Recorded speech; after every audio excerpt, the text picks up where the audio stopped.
Hello दोस्तों, स्वागत है आपका एक बार फिर स्टडी पॉइंट बाड़मेर के यूट्यूब चैनल पर।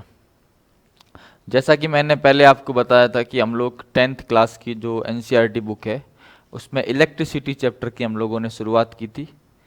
आज हम उसके आगे उसका सेकंड पार्ट की हम लोग बात करने वाले हैं, इलेक्ट्रिसिटी का लेक्चर नंबर 2, जिसकी आज हम लोग क्या करने वाले हैं, चर्चा करने वाले हैं, जिसके बारे में डिस्कस करने वाले हैं, लेक्चर 2। इससे पहले वाला जो लेक्चर था बच्चों, उसमें हम लोगों ने काफ़ी सारी चीज़ें हमने पढ़ी थी।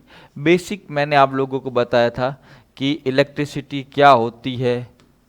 एक तो मैंने आप लोगों को इलेक्ट्रिसिटी मतलब जो इसकी शुरुआत हमने की थी, उसमें सबसे पहले मैंने आपको इलेक्ट्रिक करंट क्या होता है उसके बारे में बताया था। विद्युत धारा क्या होती है उसके बारे में चर्चा की थी। दूसरा, पोटेंशियल डिफरेंस, विभवांतर कि जो बैटरी है ना वो क्या करती है, विभवांतर क्रिएट करती है, पोटेंशियल डिफरेंस क्रिएट करती है, जिसके कारण करंट फ्लो करता है। करंट फ्लो करने का जो मेन रीजन है वो क्या है, बैटरी है, क्योंकि बैटरी एक पोटेंशियल डिफरेंस क्रिएट करती है। जो सेल है, या सेल की जगह हम ले सकते हैं अपने घरों में, हम बात करते हैं हाउस होल्ड्स में, वहाँ पे एक एक्सटर्नल सोर्स होता है, क्योंकि बाहर से एनर्जी आती है, तो वो एक पोटेंशियल डिफरेंस क्रिएट करती है, जिसके कारण करंट फ्लो करता है। बहने का मैंने बेसिक मीनिंग, फ्लो का बेसिक मीनिंग मैंने आपको लास्ट लेक्चर में बताया था। ठीक है, आज का सेकेंड पार्ट है जिसकी हम लोग आज क्या करने वाले, शुरुआत करने वाले। आगे हम बात करते हैं, स्टार्ट करते हैं। देखो यहाँ पे अब हम बात करते हैं कुछ फिजिकल क्वांटिटीज के बारे में। ठीक है, फिजिकल क्वांटिटीज इसका मतलब क्या होता है, फिजिक्स में 11th क्लास में ये बहुत इंपॉर्टेंट है। फिजिकल क्वांटिटी इसका क्या मतलब होता है, फिजिकल क्वांटिटी का मतलब होता है भौतिक राशि। इसका मतलब क्या होता है, इसका मतलब होता है भौतिक राशि। Anything which can be measured, बहुत इजी है। Anything that can be measured is a physical quantity. जिसका मापन हो, जो मेजरेबल कोई भी चीज होती है उसको हम लोग क्या बोलते हैं, फिजिकल क्वांटिटी बोलते हैं, भौतिक राशि बोलते हैं। Anything that can be measured, कोई भी राशि जिसे मापा जा सके उसको हम लोग क्या बोलते हैं, फिजिकल क्वांटिटी कहते हैं। Any measurable thing is known as physical quantity, जिसका मेजरमेंट पॉसिबल हो, चाहे मास हो, चाहे वेट हो, चाहे लेंथ हो, ये सारी चीजें क्या होती है, फिजिकल क्वांटिटीज होती है। तो यहां पर इस चैप्टर में फिजिकल क्वांटिटी की बात करें तो सबसे पहले इलेक्ट्रिक करंट, क्योंकि करंट का मेजरमेंट पॉसिबल है ना, विद्युत धारा। दूसरा, पोटेंशियल डिफरेंस, विभवांतर। आगे और पढ़ेंगे हम लोग रेजिस्टेंस, उसका मेजरमेंट, रेजिस्टेंस क्या होता है, प्रतिरोध, अपोजमेंट, उसका मेजरमेंट भी क्या है, पॉसिबल है। तो ये सारी फिजिकल क्वांटिटी हम पढ़ने वाले हैं, अभी इसके बारे में बात करने वाले हैं। तो फिजिकल क्वांटिटी का मीनिंग आपको समझ में आया, anything which can be measurable उसको हम लोग क्या कहते हैं, फिजिकल क्वांटिटी कहते हैं। आगे बात करते हैं हम लोग, ठीक है ना। बहुत प्यारे से नोट्स बना रखे हैं, आपको एकदम इनको अच्छे से देखना है। हिंदी में बोल रहा हूँ, साथ में पॉज करके नोट कर लो, क्योंकि लाइव वीडियो नहीं, रिकॉर्डेड मिलेगा, आपको ध्यान रखना। आगे हम बात करते हैं, ठीक है। उसके बाद देखो, जैसे अब कोई पर्सन दौड़ रहा है, तो अब यहाँ पे टाइम के साथ मेजरमेंट पॉसिबल है ना, कि कौन जल्दी आया, कौन पीछे आया। तो ये भी एक तरह की क्या होगी, फिजिकल क्वांटिटी, क्योंकि बिना मेजरमेंट के चीजों को कंपेयर नहीं कर सकते, बिना फिजिकल क्वांटिटी के हम चीजों को, क्योंकि देखो फिजिक्स में मेजरमेंट बहुत इंपॉर्टेंट है, और मेजरमेंट करना है तो हमें फिजिकल क्वांटिटी चाहिए। ध्यान रखना, फिजिक्स की स्टार्टिंग ही फिजिकल क्वांटिटी से होती है। 11th क्लास का जो पहला चैप्टर है, एक तो बेसिक जो फिजिक्स के बारे में फंडामेंटल, उसके बाद पहला चैप्टर है वो है फिजिकल क्वांटिटीज, जहां पे हम डिफरेंट डिफरेंट फिजिकल क्वांटिटीज की बात करते हैं। ध्यान रखना, जैसे distance is a physical quantity, 100 metre का डिस्टेंस है, 200 मीटर का डिस्टेंस है, distance is a physical quantity. Then time, time is a physical quantity, distance भी फिजिकल क्वांटिटी है, टाइम भी। 100 मीटर, जैसे यहाँ पे फर्स्ट आएगा, सेकंड आएगा, तो पहले तो हमने कितने मीटर की रेस है, उसके बाद कौन जल्दी कर रहा है, तो ये दोनों ही क्या है, फिजिकल क्वांटिटी है, ध्यान रखना। उसके बाद love is not a physical quantity, ध्यान रखना, एक शब्द आता है, वर्ड आता है फीलिंग्स। क्या आता है, फीलिंग। हमेशा ध्यान रखना, जब भी हम फीलिंग की बात करेंगे, किसकी बात करेंगे, फीलिंग की, ध्यान रखना। फीलिंग को कभी भी फिजिक्स में फिजिकल क्वांटिटी नहीं बोलते। आई हेट समवन, मैं उससे इतनी नफरत करता हूं, कितनी, इतनी सारी। आई लव समवन, मैं किसी से प्यार करता हूं, मैं मेरे बाबू से प्यार करता हूं, कितना प्यार करता हूं, इतना सारा प्यार करता हूं। तो फिजिकल क्वांटिटी नहीं है, ध्यान रखना। तो जहां भी फीलिंग्स आती है ना, एक दिमाग में टेंशन है, प्रेशर है, वो भी एक तरह की क्या है, फील। एक फिजिक्स में प्रेशर अलग है, टेंशन अलग है। मैं माइंड में एकदम बहुत ज्यादा स्ट्रेस है, वो उसकी बात कर रहा हूं, वो भी मेजरेबल नहीं है, तो वो भी एक तरह की फीलिंग्स है। तो फीलिंग को कभी भी हम मेजरमेंट नहीं कर सकते। भावनाएं जो होती है ना, वो कभी भी मेजरेबल नहीं होती है, ध्यान रखना इस बारे में, आपको पता होना चाहिए। तो फिजिकल क्वांटिटी आपको समझ में आ गया। Any measurable quantity is known as physical quantity. देखो, मैं पूरा बेसिक से लेके एंड तक चल रहे हैं। अब बोलो कि सर ये बुक्स में तो नहीं है, पर ये बेसिक्स है, क्योंकि आप इलेक्ट्रिक करंट पढ़ते हो तो करंट क्या है, फिजिकल क्वांटिटी है। पोटेंशियल डिफरेंस पढ़ते हो तो वो क्या है, फिजिकल क्वांटिटी है। तो आपको इसके बारे में पता होना चाहिए। फिजिकल क्वांटिटी मतलब any measurable quantity is a physical quantity. और जिसका मेजरमेंट पॉसिबल नहीं है इन टर्म्स ऑफ काउंट्स, तो वो फिजिकल क्वांटिटी नहीं है, जिसका मापन पॉसिबल नहीं। जिसका मापन संभव है वह भौतिक राशि है, जिसका मापन संभव नहीं है भौतिक राशि नहीं है। क्लियर है आपको ये? देखो आगे बात करते हैं, ठीक है। Next, unit. अब क्या होगा, मापन होगा तो उसका मात्रक भी होगा, जहां मेजरमेंट है तो यूनिट भी होगा। अब मैं बात कर रहा हूं कि कोई डिस्टेंस है, तो डिस्टेंस को मैं किस में मेजर करूंगा। मैं ऐसा बोलूं कि distance between my home and school, school और मेरे घर के बीच का डिस्टेंस 10 kg है। क्या बोलूं मैं, 10 kg।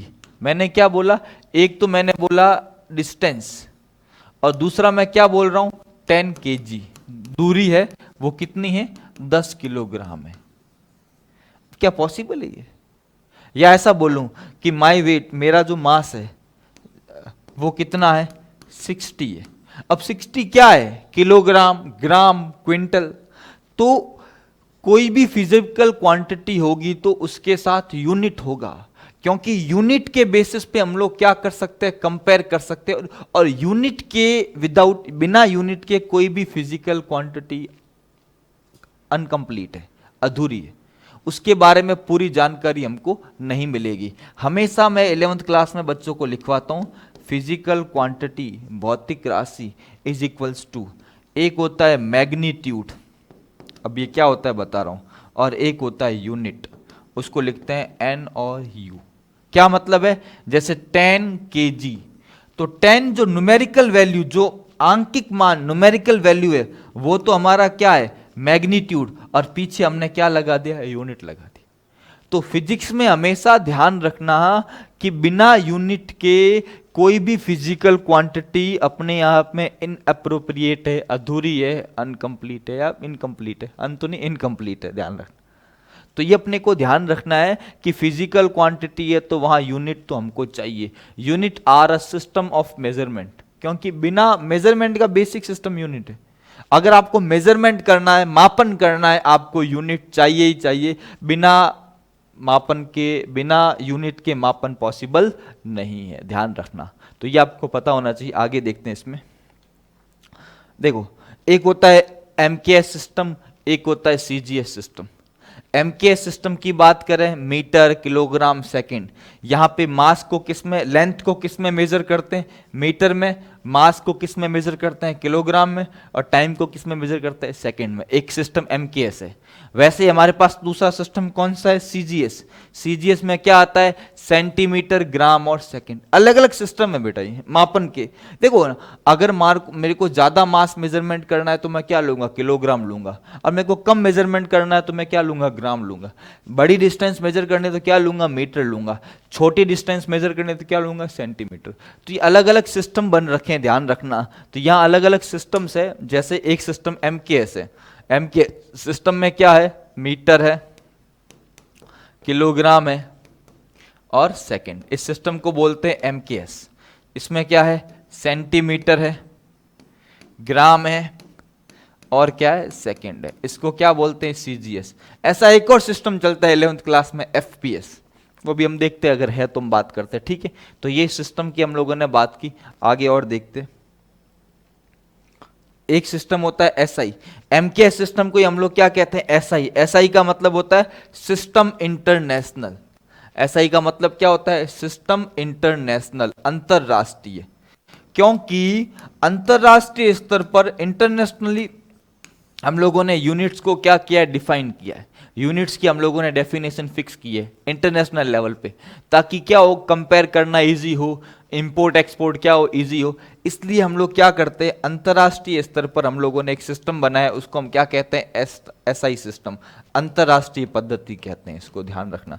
यहां पर हम ये एमकेएस पद्धति को हम लोगों ने क्या माना है? अंतरराष्ट्रीय पद्धति, या इसी को बोलते हैं स्टैंडर्ड इंटरनेशनल यूनिट। क्योंकि यह अंतरराष्ट्रीय स्तर पर इनको हम लोगों ने स्टैंडर्ड दे रखा, ये फिक्स कर रखे।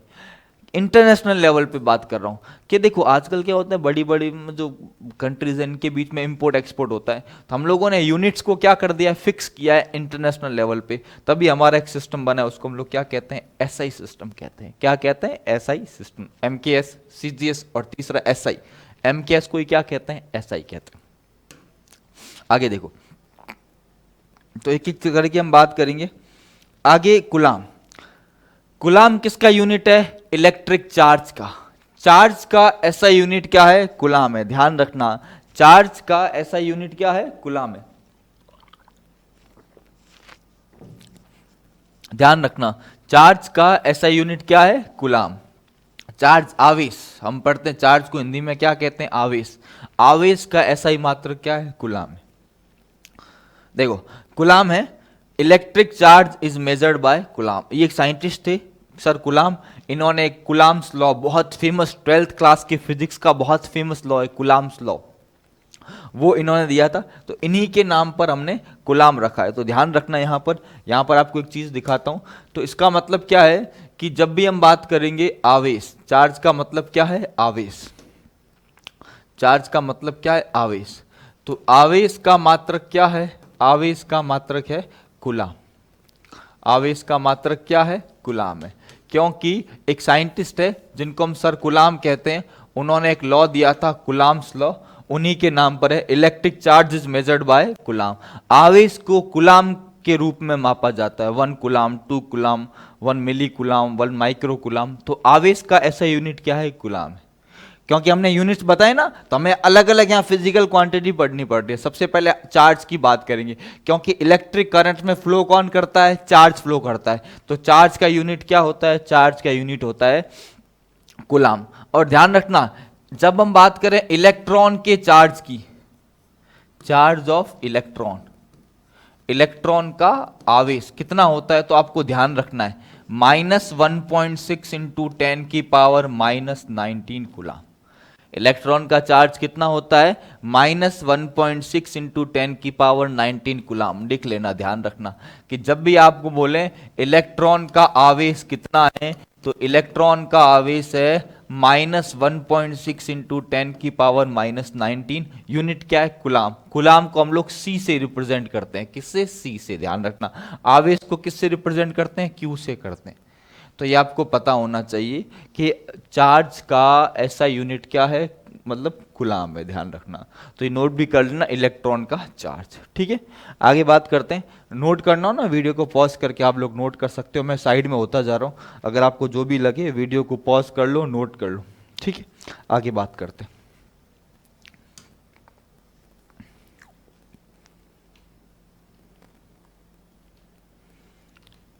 देखो, अब यहां 2-3 बातें चार्ज के बारे में। अगर दो लाइक चार्ज हैं, लाइक का मतलब सेम, जैसे प्लस प्लस या माइनस माइनस। देखो आगे और दिखाता हूं।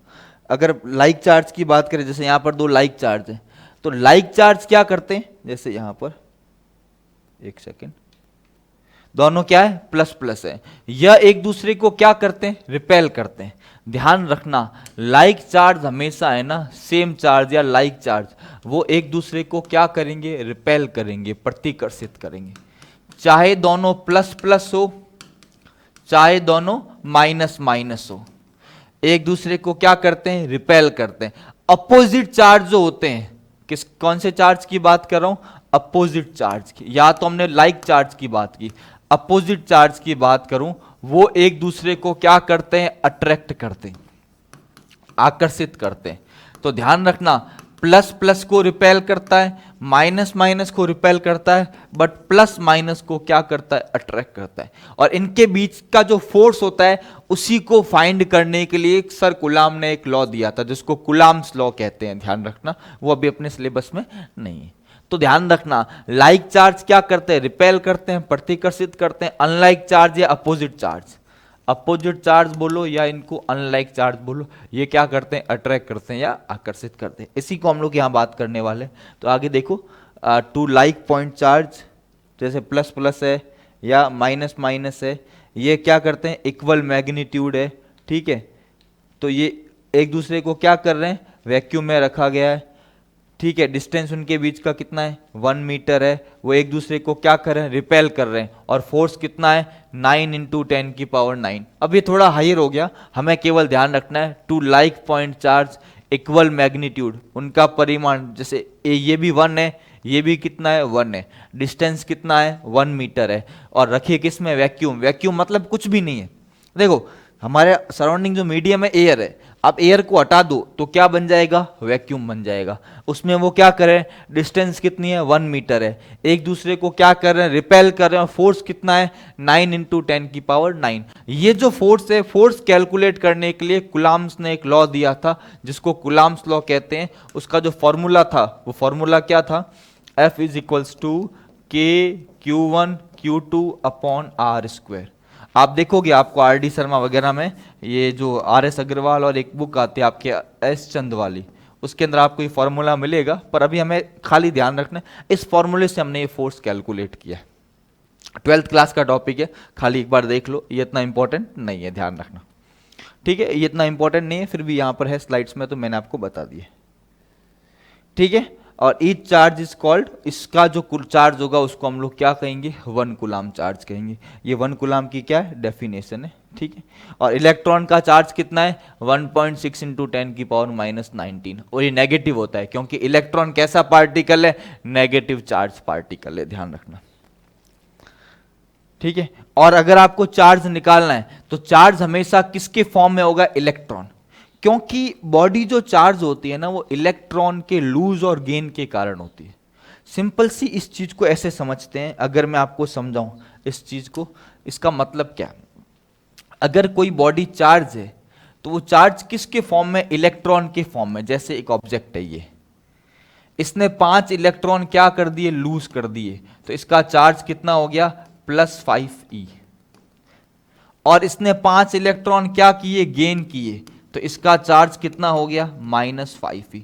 ऑब्जेक्ट है ना, क्योंकि इलेक्ट्रॉन ही मूव करता है, प्रोटॉन मूव नहीं करता, क्योंकि प्रोटॉन न्यूक्लियस में क्या होता है, बंधा हुआ होता है।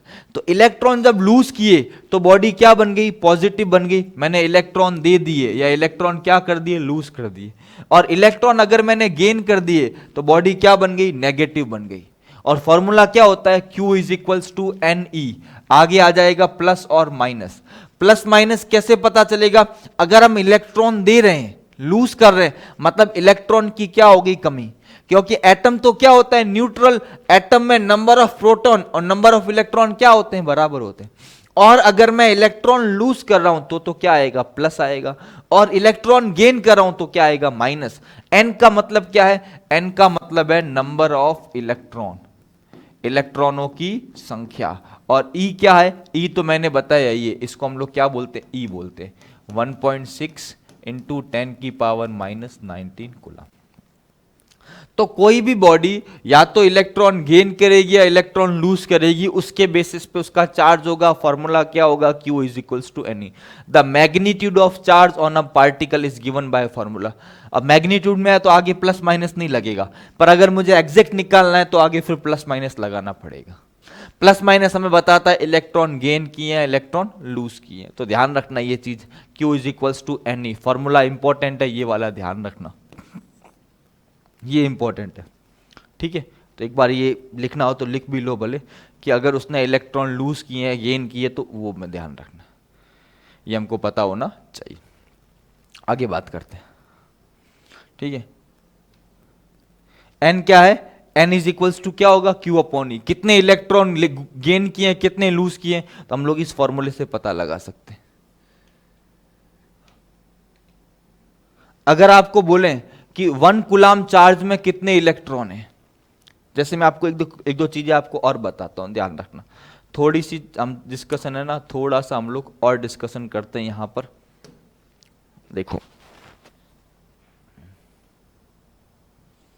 देखो मैं थोड़ा सा और डिस्कशन करता हूं यहां पर।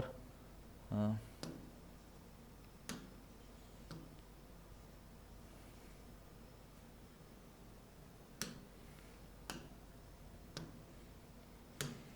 देखो इधर मैंने क्या बताया, फॉर्मूला क्या है हमारा, Q is equals to plus minus n e. Q is equals to plus minus n e. किसी भी बॉडी पे जो चार्ज होगा उसका फॉर्मूला होगा Q is equals to plus minus n e. इसका मतलब क्या है वो समझते हैं। इसका मतलब है कि अगर कोई ऑब्जेक्ट है या कोई बॉडी है या कोई ऑब्जेक्ट है, कोई वस्तु है, वो क्या कर रहा है, इलेक्ट्रॉन क्या कर रही है, लूज कर रही है, या इलेक्ट्रॉन क्या कर रही है, त्याग रही है, तो वो बॉडी क्या बन जाएगी, पॉजिटिव। उसका चार्ज होगा Q is equals to plus n e. N कितना है, एन होता है नंबर ऑफ इलेक्ट्रॉन। एन क्या होता है, नंबर ऑफ इलेक्ट्रॉन।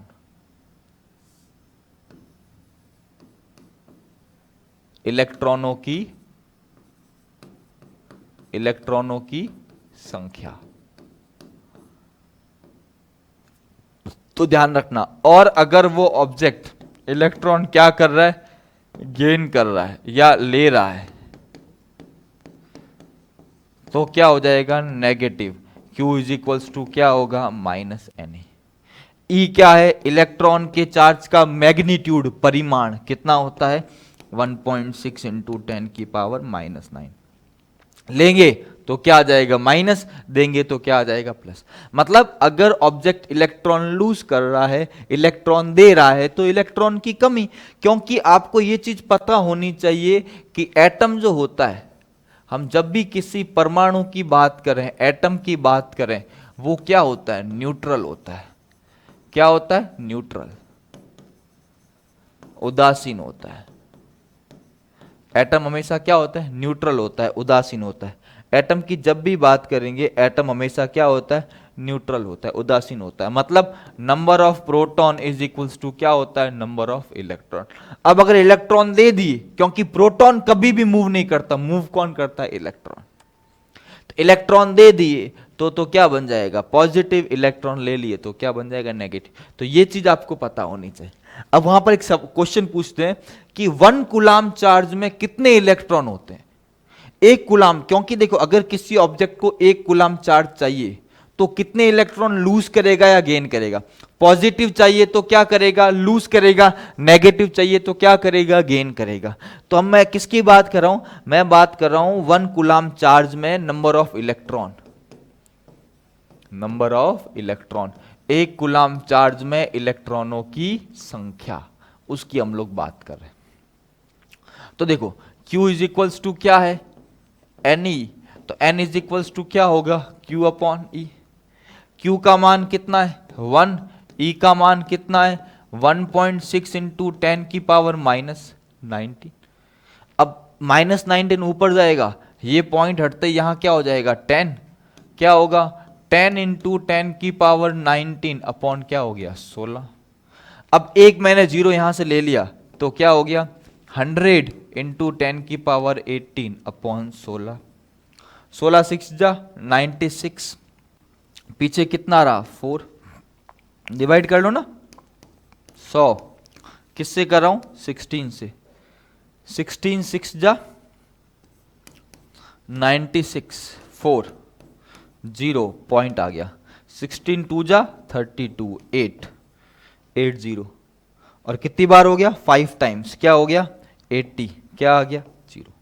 तो क्या आएगा, 6.25 इंटू 10 की पावर 18। इतने इलेक्ट्रॉन जब कंबाइन होंगे तो 1 कूलाम चार्ज होगा। तो ध्यान रखना अपने को कि जब भी आपको बोले 1 कूलाम चार्ज में कितने इलेक्ट्रॉन होते हैं, 6.25 इंटू 10 की पावर 18। ये आपको ध्यान रखना है। इतने इलेक्ट्रॉन कंबाइंड होके 1 कूलाम चार्ज क्या करते हैं, फॉर्म करते हैं। कितने, 6.25 इंटू 10⁻18। अगर आपको ये नोट करना हो तो स्क्रीनशॉट लेके इसको नोट कर लो, ये बहुत इंपॉर्टेंट ध्यान कंसेप्ट है, ध्यान रखना, इसलिए मैंने अलग से आपको करवाया। तो यहां से हमको क्या पता चला, 1 coulomb charge is equals to 6.25 into 10⁻18 electron. ध्यान रखना, ये चीज आपको पता होनी चाहिए, ठीक है ना। तो ये छोटी सी बात है जो मैंने आपको बता दी। अब अपन अपने मेन टॉपिक पे आ जाते हैं, अपने नोट्स पे आ जाते हैं।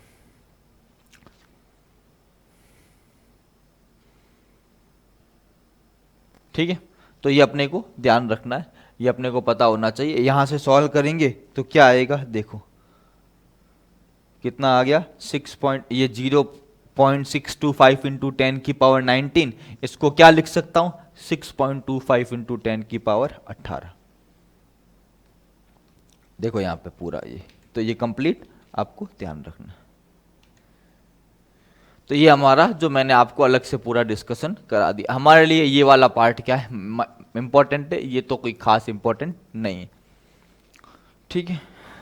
1 कूलाम चार्ज की डेफिनेशन है ना, तो ये पूछ सकते हैं, ये डेफिनेशन है 1 कूलाम चार्ज की, कि 2 like point charge equal magnitude placed in a vacuum, distance उनके बीच का कितना है 1 metre, repel each other, force कितना है 9 into 10⁹ newton, each charge is called 1 coulomb.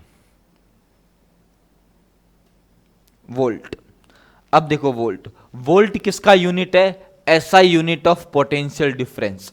विद्युत विभवांतर का मात्रक क्या होता है, वोल्ट होता है। किसका, विभवांतर, पोटेंशियल डिफरेंस का यूनिट क्या होता है, वोल्ट होता है। ध्यान रखना, high volt, volt is a unit for measuring potential difference. आपने बहुत बार देखा होगा, बहुत बार इसे ट्रांसफार्मर के आगे लिखा होता है हाई वोल्टेज, ट्रेन के ऊपर की जो केबल होती है वहां भी लिखता है 20,000 वोल्ट या 10,000।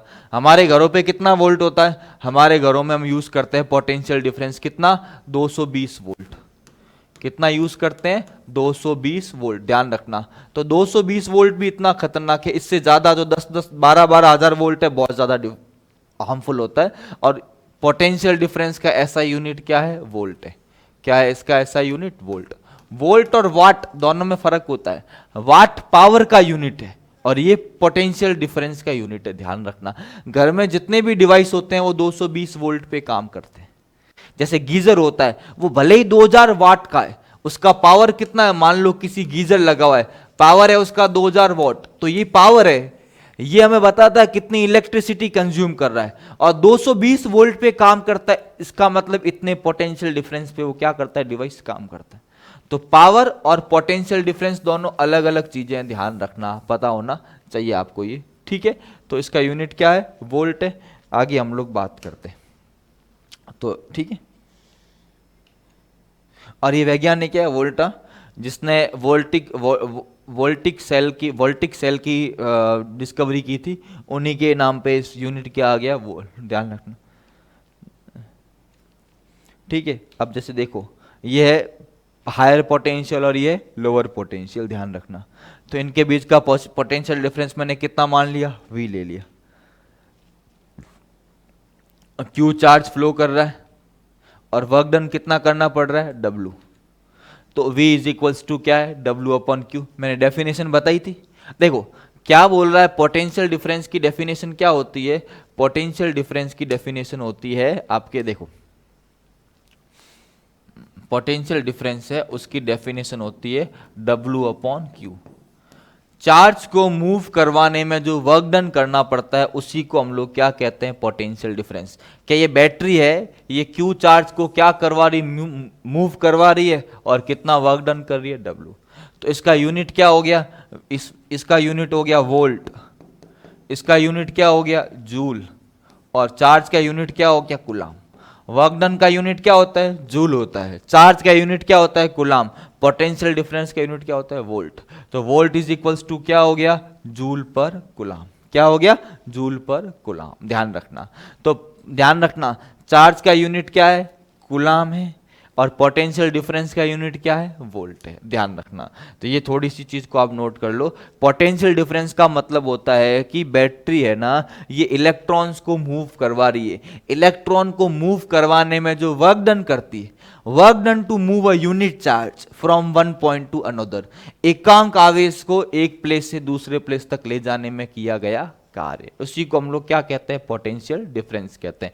ये डेफिनेशन हम लास्ट लेक्चर में कर चुके हैं। तो आगे देखो, तो वोल्ट इज इक्वल्स टू क्या हो गया, जूल अपॉन क्या हो गया, coulomb. 1 volt is equals to क्या हो गया, 1 जूल पर 1 कुलाम। 1 कुलाम चार्ज को मूव करवाने में 1 जूल का वर्क करना पड़ेगा, तो पोटेंशियल डिफरेंस कितना होगा, 1 वोल्ट। ये बैटरी का पोटेंशियल डिफरेंस 1 वोल्ट कब होगा, जब 1 कुलाम चार्ज को मूव करवाने में ये 1 जूल वर्क करेगी, तब पोटेंशियल डिफरेंस कितना होगा, 1 volt. 1 volt is equals to 1 joule upon 1 coulomb. ये डेफिनेशन है इसकी, ध्यान रखना। देखो यहां पर 1 volt is the potential difference between 2 points in a current carrying conductor when 1 joule of work is done to move a charge of 1 coulomb from one point to another। किसी circuit में 1 कुलाम आवेश को गति करवाने में अगर बैटरी 1 जूल का कार्य करती है, तो पोटेंशियल डिफरेंस कितना होगा, 1 वोल्ट होगा। ये डेफिनेशन है, ध्यान रखना, किसकी, 1 वोल्ट की। एग्जाम में पूछते डिफाइन 1 वोल्ट, ये ज्यादा पूछते हैं, कुलाम का नहीं पूछते, ध्यान रखना। तो ये आपको पता होना चाहिए। आगे बात करें तो एक बार इसको भी स्क्रीनशॉट ले लो या पॉज करके नोट कर लो, ठीक है। तो ये हमें पता होना चाहिए। अब आगे बात करते हैं। अब देखो बहुत बार बोलते हैं मिली वोल्ट, अब मिली वोल्ट के बारे में पूछते नहीं है, ध्यान रखना। 1/1000 वोल्ट, ध्यान रखना। 1/10³ वोल्ट या 10⁻³ वोल्ट। ये होता है किलो वोल्ट 10⁻+3, फिर होता है मेगावाट 10⁻6। अब इनका क्या मतलब है, थोड़ा सा इसको भी समझ लेते हैं। थोड़ा सा मैं इन यूनिट्स के बारे में आपको अलग से बता देता हूं। देखो देखो इसके बारे में अलग से आपको बता देता हूं। देखो क्या होता है ना, जैसे एक होता है, ये मैं इन्होंने बताया मिली वोल्ट, ये आगे जो वर्ड लगा है ना, इस वर्ड का मतलब होता है मिली। मिली इसका मतलब होता है 10⁻³ वोल्ट। कभी ऐसा मिल जाएगा 1 मिली कुलाम, इसका मतलब होता है 10⁻³ कुलाम। ये आगे प्रीफिक्स लगते हैं जो यूनिट्स के काम आता है। एक बार आता है माइक्रो वोल्ट, ये म्यू है, ये यू नहीं है, ये क्या है, इसको बोलते हैं म्यू, ध्यान रखना, माइक्रोन बोलते हैं, ठीक है। इस म्यू को होता है 10⁻⁻6 वोल्ट। कितना है, 10⁻⁻6, ऐसा लिख ले, एक माइक्रो कुलाम, या ठीक है, इसको बोलते क्या है, इसको माइक्रो बोलते हैं। क्या बोलते हैं इसको, म्यू है, उसको पढ़ते म्यू है, बोलते क्या है इसको, माइक्रो। ये वर्ड है, इसको पढ़ते म्यू है, इसको बोलते क्या, मिली। मिली से क्या हो गया, माइक्रो। माइक्रो कुलाम का मतलब क्या हो गया, 10⁻⁻6। और भी चलता है, नैनो, पीको, फर्मी, ये ज्यादा हो जाता है। मिली और माइक्रो ध्यान रखना। मिली का मतलब होता है 10 की पावर, किसी भी यूनिट्स के आगे लगने के कारण ये उसको 10⁻³ टाइम्स कर देता है। माइक्रो जब लगता है वो कितना कर देता है, 10⁻⁻6 करता है।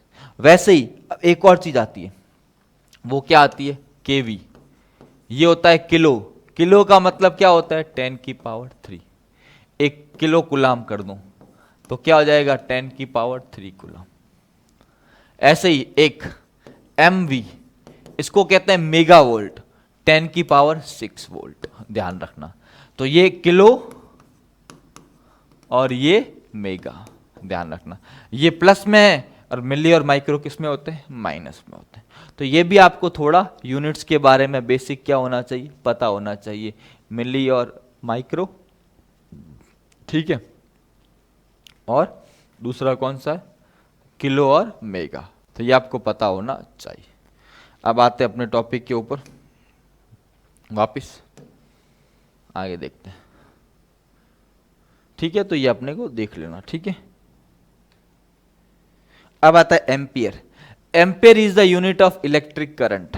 करंट का यूनिट क्या होता है? एम्पियर होता है। क्या होता है? एम्पियर। यहां पर इलेक्ट्रिक करंट की बात करें, उसका यूनिट क्या होता है? एम्पियर होता है, ध्यान रखना, एम्पियर।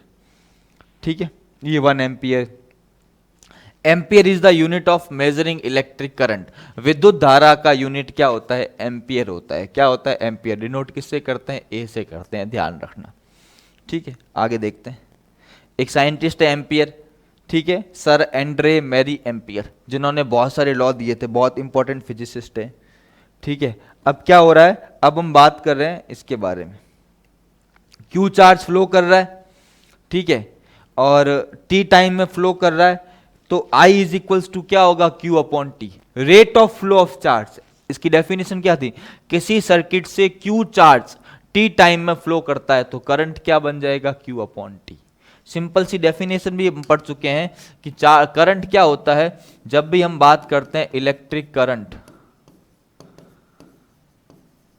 क्या होता है? कितना चार्ज फ्लो कर रहा है और उसको कितना टाइम लग रहा है। I is equals to Q upon T. Simple सा फंडा ध्यान रखना है, ये हमें पता होना चाहिए कि I Q charge T time में फ्लो कर रहा है, तो ये अपने को ध्यान रखना है। तो क्या हो जाएगा? एम्पियर, इसका यूनिट होता है कूलाम, इसका यूनिट होता है सेकेंड। कि अगर किसी सर्किट से एक coulomb charge 1 ampere is equals to 1 coulomb upon 1 second. 1 coulomb charge 1 second में फ्लो करता है तो वहां करंट कितना होगा? 1 एम्पियर। 1 कूलाम चार्ज 1 सेकेंड में फ्लो करता है तो वहां करंट कितना होगा? 1 एम्पियर होगा। ये ध्यान रखना है, ये पता होना चाहिए। इसको मैं हटा देता हूं, ठीक है, तो ये चीज आपको आगे दिख जाएगी अभी। Electric current is equals to electric charge upon time. आगे देखो, ampere is equals to coulomb upon second. 1 ampere is equals to 1 coulomb upon 1 second, ध्यान रखना। और इसका मतलब क्या हो गया? 1 ampere is constitute by the flow of 1 coulomb of charge in 1 second. अगर 1 कूलाम चार्ज 1 सेकेंड में फ्लो करता है तो करंट कितना होगा? 1 एम्पियर होगा। तो ये किसकी डेफिनेशन हो गई बच्चों? ये 1 एम्पियर की डेफिनेशन हो गई, ध्यान रखना। This is the definition of 1 ampere. आगे देखो, और 1 मिली एम्पियर क्या हो गया? 10 की पावर क्या हो गया? -3। देखो 1 मिली एम्पियर क्या होगा? 10 की, मैंने अभी बताया मिली लगने पे क्या होता है? 10 की पावर क्या हो जाता है? -3 हो जाता है, ध्यान रखना। तो ये अपने को पता होना चाहिए, इसका भले आप स्क्रीनशॉट एक बार ले सकते हैं। तो ये सारे यूनिट, चार्ज का यूनिट क्या हो गया? कूलाम, पोटेंशियल डिफरेंस का क्या हो गया? वोल्ट, और करंट का क्या हो गया? एम्पियर। अब देखो इसको मैच करना है, तो देखो इलेक्ट्रिक करंट, इसको मैच करेंगे। मैच करें इसको, आप लोग से कर सकते हैं अपने हिसाब से, मैं बता देता हूं, आप एक बार कर लें इसको पॉज करके। इलेक्ट्रिक करंट है तो इलेक्ट्रिक करंट के लिए क्या होगा? एम्पियर होगा। और इलेक्ट्रिक चार्ज, चार्ज का क्या होगा? कूलाम होगा। और पोटेंशियल डिफरेंस का क्या होगा? वोल्ट होगा। ठीक है, तो ये सिंपल सा है, इसमें कुछ है नहीं, बहुत ईजी सा है, एग्जाम बन सकता है। Match of the following. Joule किसका यूनिट होता है? वर्क का होता है। देखो इलेक्ट्रिक करंट का क्या है? एम्पियर। इलेक्ट्रिक चार्ज का क्या है? कूलाम। पोटेंशियल डिफरेंस का क्या है? वोल्ट। ठीक है, तो ये भी एक बार आप match of the following question बन सकता है ऐसा। कुछ न्यूमेरिकल्स है, जैसे Q is equals to I T पे कैसे न्यूमेरिकल बनते हैं? क्योंकि I इज इक्वल्स टू क्या होता है मेरे भाइयों? अभी हमने एक फॉर्मूला पढ़ा था, I इज इक्वल्स टू क्या होता है? Q upon T. तो इसको लिख सकता हूँ Q is equals to I T. इस पे जो न्यूमेरिकल्स बनते हैं उसकी हम, क्योंकि इस चैप्टर से न्यूमेरिकल्स आते हैं मेरे भाइयों, और पक्का आते हैं, ध्यान रखना। एक एक करके चीज़ों को समझना, बहुत अच्छे से नोट्स हैं, बहुत प्रॉपर तरीके से मैंने प्रेजेंटेशन, पावर पॉइंट प्रेजेंटेशन बना रखा है। तो आपको इस पे अच्छे से डिजिटल बोर्ड पे करवा रहा हूँ सारी चीज़ें। आपको पढ़ना है, चैनल को सब्सक्राइब करना है, वीडियो को लाइक और शेयर करना है। जो भी आपके डाउट्स हो कमेंट में डाल दो, मैं उसको सॉल्व कर दूंगा। आप देखोगे, यही मेरे लिए सबसे बड़ा मोटिवेशन है। ज़्यादा से ज़्यादा वीडियो को देखना है, लाइक करना है, शेयर करना है। आगे बात करते हैं। देखो, और W है, W इज इक्वल्स टू क्या है? वी क्यू, क्योंकि आपने पढ़ा था V इज इक्वल्स टू क्या था? देखो सारे फॉर्मूले अगर आपको मैं लिखवाऊं, तो देखो, एक फॉर्मूला था I is equals to Q upon T, एक था V is equals to W upon Q, एक फॉर्मूला था Q is equals to n e. अब तक हमने ये 3 फॉर्मूले पढ़े हैं, इन तीनों पे हम लोग क्वेश्चंस करेंगे। ये तीनों सिंपल से फॉर्मूले हैं, क्वेश्चंस भी कर सकते हैं। ठीक है, तो आगे बढ़े। देखो Q is equals to n e, ये तीनों फॉर्मूले हो गए। आगे बात करते हैं। And current of 0.5 ampere is drawn by a filament of an electric bulb for 10 minutes. Find the amount of electric charge that flow through the circuit. क्या बोल रहा है, किसी बल्ब है, एक बल्ब है, उसका फिलामेंट है, वो 0.5 एम्पियर की करंट है, 10 मिनट के लिए लेता है। करंट कितनी है, 0.5 एम्पियर की, कितने टाइम के लिए, 10 मिनट के लिए। पूछ रहा है find the amount of electric charge, कितना आवेश गति कर रहा है। हिंदी में सुनना है, सुन लो कि किसी बल्ब का फिलामेंट 0.5 एम्पियर की धारा 10 मिनट के लिए ग्रहण करता है या लेता है। तो पूछ रहा है कि टोटल या कुल कितना विद्युत आवेश उस बल्ब में से या विद्युत परिपथ में से गति करेगा। हमें क्यू निकालना है। क्या निकालना है, क्यू। देखो गिवन क्या है, इसको देखते हैं, क्या गिवन है और क्या करना है उसको समझते हैं। हमें क्या गिवन है, हमें गिवन है I इज इक्वल्स टू, मैं थोड़ा इसका कलर चेंज कर लेता हूँ, व्हाइट कर लेता हूँ। I इज इक्वल्स टू कितना है, I है 0.5 एम्पियर और टाइम कितना है 10 सेकेंड। हमें निकालना क्या है, Q। 10 मिनट, सॉरी, मिनट को आप लोग सेकंड में चेंज करोगे वरना गड़बड़ हो जाएगी। 1 मिनट में 60 सेकंड, 10 मिनट में कितना सेकंड, 600 सेकंड। और आपको फॉर्मूला पता है, फॉर्मूला क्या है, I is equals to Q upon T. तो Q इज इक्वल्स टू क्या होगा, I इंटू टी। I कितना है 0.5, T कितना है 600। पॉइंट हटेगा, अपॉन में क्या आएगा 10, 0 से 0 कैंसिल, ये आ जाएगा 300 कूलाम। तो हमारा आंसर क्या होगा, 300 कूलाम। बहुत सिंपल सा न्यूमेरिकल है, सीधा। ऐसे क्वेश्चन की लैंग्वेज देख के डरना नहीं, क्वेश्चन को पढ़ना है, एक बार 2 बार क्या गिवन है, क्या फाइंड करना है, इस तरह से आप इसको करोगे। तो एक बार इसका आप पहले अपने इस हिसाब से ट्राई कर सकते हैं, बाद में इसको चेक कर लें। तो एक बार इसको नोट भी कर लें। अभी सॉल्यूशन इसमें भी है, मैंने पहले कर लिया, ठीक है ना। पॉज करके इसको एक बार कर लें, आगे बात करते हैं।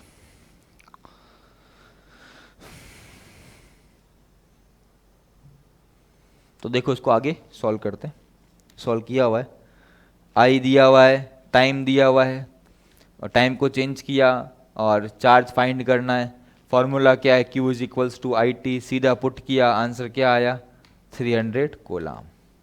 देखो सीधा आंसर, ध्यान रखना। और the charge flowing through circuit is 300 coulomb, ये सीधा आंसर है, ध्यान रखना। आगे बात करते हैं। How much work is done to moving a charge of magnitude 2 coulomb from a point at 118 volt to a point at 128 volt? क्या मतलब बोल रहा है कि 118 वोल्ट के एक पॉइंट से 128 वोल्ट के दूसरे पॉइंट तक 2 कूलाम आवेश को ले जाने में कितना वर्क करना पड़ेगा।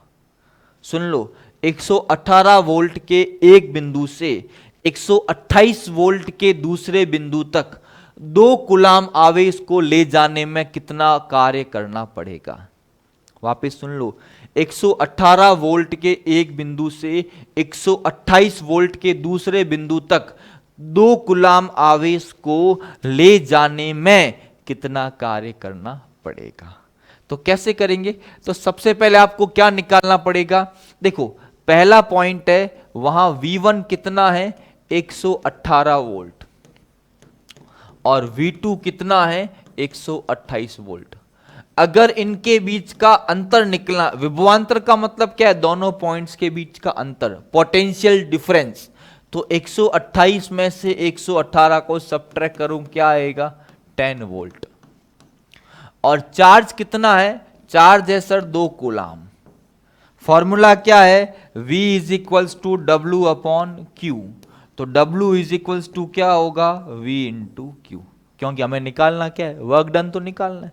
V कितना है, 10 है, Q कितना है, 2 है, कितना आ जाएगा सर, 20 जूल आ जाएगा। क्योंकि यहां हमें पोटेंशियल डिफरेंस, क्योंकि पोटेंशियल डिफरेंस का मतलब होता है दोनों के पॉइंट्स के बीच का पोटेंशियल का डिफरेंस, या दोनों के बीच के विभवों का अंतर, वो निकालने के बाद सीधा हमने क्या पुट किया, फॉर्मूला। तो बहुत इजी सा सवाल था, ये सवाल एग्जाम में आ रखे हैं और आते भी हैं, तो एक बार इसका आप स्क्रीनशॉट ले लो अच्छे से, फिर आगे बात करते हैं।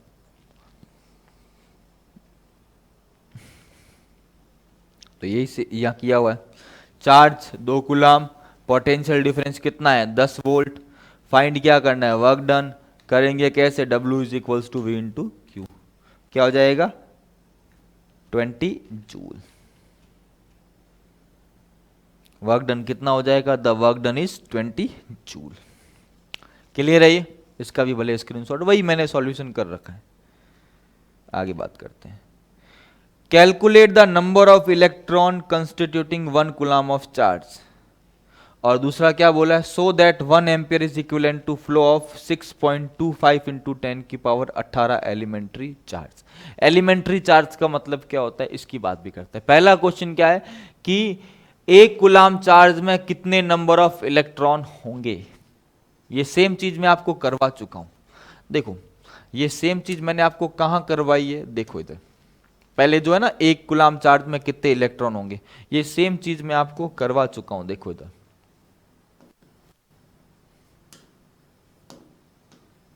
या 6.25 इंटू 10 की पावर 18, ये सीधा उसका आंसर है। 1 कूलम चार्ज में इतने इलेक्ट्रॉन होते हैं, ये मैं आपको बता चुका हूं। ये क्वेश्चन बहुत बार पूछते हैं, वेरी वेरी इंपॉर्टेंट, कई बार ये क्वेश्चन को पूछा हुआ है, ध्यान रखना। सीधा आपको तरीका है, बाकी नंबर आपको ध्यान रखना है, ठीक है। और जो दूसरा क्वेश्चन है उसका क्या मतलब है उसको समझते हैं, इसका स्क्रीनशॉट ले लो, सेम ही है, लैंग्वेज चेंज कर दिए, उसका मतलब क्या है वो समझते हैं। वहां में so that 1 ampere is equivalent to flow of 6.25 into 10 की पावर 18 एलिमेंट्री चार्ज। देखो एलिमेंट्री चार्ज का मतलब क्या होता है, एलिमेंट्री चार्ज का मतलब होता है मूल आवेश, आवेश का सबसे बेसिक। और एलिमेंट्री चार्ज कौन होता है, इलेक्ट्रॉन होता है। कौन होता है, इलेक्ट्रॉन, सबसे छोटा चार्ज पार्टिकल है, इससे छोटा चार्ज पार्टिकल पॉसिबल ही नहीं है। तो क्या बोल रहा है, 1 एम्पियर करंट फ्लो करने के लिए इतने इलेक्ट्रॉन होने चाहिए। तो आपको पता है 1 एम्पियर इज इक्वल्स टू क्या होता है, 1 कूलम अपॉन 1 सेकेंड। अब 1 कूलम चार्ज में कितने इलेक्ट्रॉन होते हैं, 6.25 इंटू 10 की पावर 18। तो वही तो प्रूफ करना है हमें, यही तो प्रूफ करना है कि जो 1 कूलम चार्ज है वो कितने इलेक्ट्रॉन के बराबर होता है, 6.25 इंटू 10 की पावर 18 इलेक्ट्रॉन। तो वो तो हो गया प्रूफ, यही तो हमको करना था।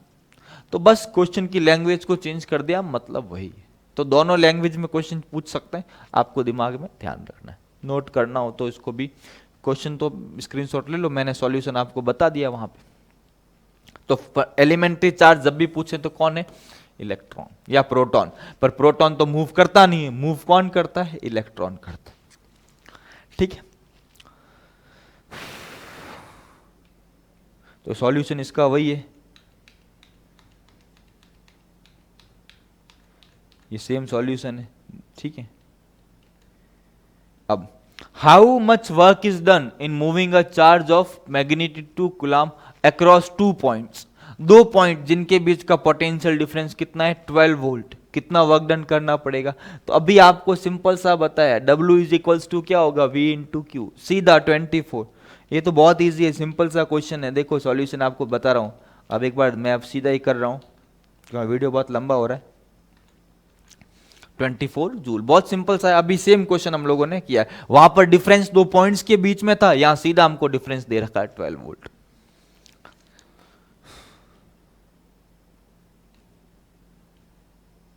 How much energy is given to each coulomb of charge passing through 6 volt battery. 1 coulomb charge 6 volt की बैटरी से गुजरता है तो उसके पास कितनी ऊर्जा होगी। 1 कूलम चार्ज अगर 6 वोल्ट की बैटरी से पास हो रहा है तो उसके पास एनर्जी क्या होगी। तो एनर्जी और वर्क डन एक ही बात है, एनर्जी और वर्क डन एक ही बात है। यहां हमको वर्क डन ही पूछा है। ईच कूलम चार्ज Q कितना है, 1 कूलम और V कितना है 6 वोल्ट। एक्चुअली हमको पूछा W ही है और W क्या होता है V इंटू क्यू, क्या हो जाएगा 6 इंटू 1 क्या होगा 6 जूल, क्योंकि जितना वर्क डन करेगा उतनी एनर्जी उसके पास क्या होगी स्टोर होगी, जितना कार्य करेगा उतनी एनर्जी उसके पास क्या होगी स्टोर होगी। बहुत सिंपल सा क्वेश्चन है, कुछ ऐसा विशेष नहीं है, अच्छे से देख लो इसको एक बार, स्क्रीनशॉट ले लेना, आगे बढ़ते हैं। ये सॉल्यूशन इसका मैं जल्दी से कर रहा हूं, ठीक है। तो ये आपके 6 joule. How many electrons are flowing per second past a point in a circuit in which current कितना है 5 एम्पियर। मतलब एक सर्किट में 5 एम्पियर का करंट है तो कितने इलेक्ट्रॉन एक सेकेंड में पास होंगे। तो देखो अभी मैंने आपको एक चीज बताई थी कि जब 1 एम्पियर का करंट होता है तो कितने इलेक्ट्रॉन होते हैं 6.25 इंटू 10 की पावर 18। अभी करंट कितना है 5 एम्पियर का है, आप सीधा किससे मल्टीप्लाई करोगे 5 से। तो 5 से मल्टीप्लाई करोगे 5 5 जा 25, 2 5 2 जा 10, 10 और 2 12, 1 5 6 जा 30, 31.25 इंटू 10 की पावर 18।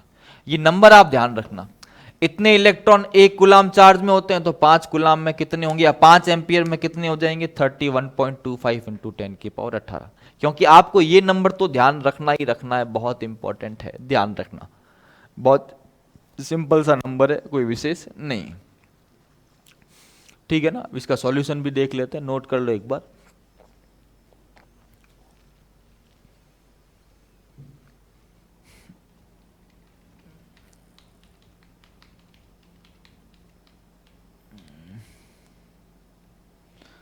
वही हमने किया है, बहुत लंबा सा ये प्रोसेस है, इसको मैंने शॉर्टकट सीधा ही बता दिया है, इसने बहुत लंबा किया, जरूरत नहीं इतना लंबा करने की, ठीक है। अब ये क्वेश्चन है, an electric heater is connected to 230 volt, current कितना फ्लो कर रहा है 8 ampere, how much charge flow around the circuit in each second. तो 8 एम्पियर के लिए आप उसको किससे मल्टीप्लाई करोगे 8 से, और how much energy is transferred, तो आप क्या करोगे एनर्जी के लिए क्या करोगे, क्या करंट 8 एम्पियर का है तो 8 गुलाम को आप 230 से मल्टीप्लाई करके क्या मिल जाएगी आपको एनर्जी मिल जाएगी। बहुत सिंपल सा है, आप इसको देखोगे इतना टफ नहीं है, ध्यान रखना। तो ये एक तरह का है, आप लोग इसको ट्राई भी कर सकते हैं अपने खुद के बेसिस पे, और मैं सॉल्यूशंस आपको अभी दिखा देता हूँ। देखो टाइम टी है, हमें क्या निकालना है चार्ज निकालना है, एनर्जी निकालनी है। तो चार्ज कैसे निकलेगा, चार्ज के लिए सीधा फॉर्मूला है W is equals to V into Q, Q is equals to I T, 8 into Q कितना हो गया 8 गुलाम के कितना how much charge 8 coulomb charge क्या कर रहा है फ्लो कर रहा है, सिंपल सा है, ठीक है। और W V equal to Q सीधा मल्टीप्लाई कर दिया, तो कोई ऐसा विशेष नहीं है, ध्यान रखना। तो ये हमारा हो गया कंप्लीट आज का वीडियो। तो काफ़ी सारी प्रैक्टिस हो गई, इसको अच्छे से देखना, चैनल को सब्सक्राइब करना, वीडियो को लाइक करके शेयर करना, जितना आप ज़्यादा इसको शेयर करोगे उतना मेरे को मोटिवेशन मिलेगा। और दूसरा जो बाड़मेर के लोग हैं उनके लिए जो क्लासेस हैं वो वापस स्टार्ट हो जाएगी, 20 जून से हमारा बैच चल रहा है, ठीक है। अभी हॉलीडे चल रहे हैं तो मैं फ्री हूँ, तो इसी टाइम में आप लोगों के लिए वीडियो बना रहा हूँ। आपको बस इसको लाइक करना है, शेयर करना है और सब्सक्राइब करना है। थैंक यू सो मच बच्चों, मिलते हैं अगली क्लास में।